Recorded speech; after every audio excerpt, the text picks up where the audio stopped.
If I make this card disappear, you have to click on subscribe button, okay? Keep watching, keep watching.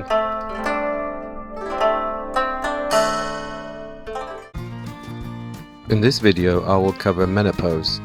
I will talk specifically about some of the symptoms and their treatments. If you want to support this channel and see more videos like this, please like and subscribe. Don't forget to hit the bell button to be notified when a similar video is posted. Let's get back to our subject. The diagnosis of menopause is retrospective. It is defined as cessation of menstruation for 12 months. The average age of menopause in the United States is 51 years old.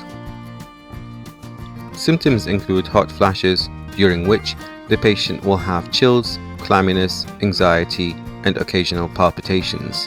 It may also interfere with sleep. Patients also complain of vaginal dryness, leading to itching and decrease in sexual activity. Menopause can lead to osteoporosis, but I will cover this subject in a different video. If you have any doubt about the diagnosis of menopause, check the FSH level. Treatment of vasomotor symptoms starts with behavioral and lifestyle changes. For example, wearing lighter clothes, lower ambient temperature, and cool drinks are reasonable measures. Always advise the patients to avoid consumption of alcohol and caffeinated drinks, as they increase the severity and frequency of vasomotor symptoms. If those measures don't help, medications are available in the form of estrogen alone if the patient does not have a uterus, or estrogen combined with progesterone, also known as hormonal therapy. Side effects from those medications include breast pain, bloating, headache, and vaginal bleeding. It's important to be aware of the risks of thromboembolic events, breast cancer, coronary heart disease, stroke with hormonal therapy, and thromboembolic events with estrogen therapy. Another option is selective serotonin reuptake inhibitors and selective serotonin norepinephrine reuptake inhibitors. It's important to note that paroxetine is the only FDA-approved non-hormonal therapy. Side effects from those medications include dry mouth, sweating, nausea, and drowsiness.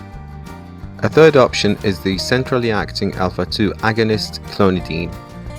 Side effects from this medication include dry mouth, insomnia, and drowsiness. The fourth option is gabapentin, which is an anticonvulsant.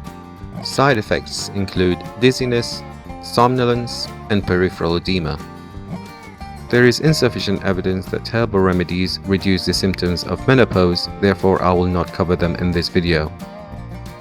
For vaginal dryness, we can use vaginal estradiol in the form of cream, ring, or tablet. There are also other forms of lubricants and moisturizers which are non-hormonal in patients who cannot use hormonal therapy.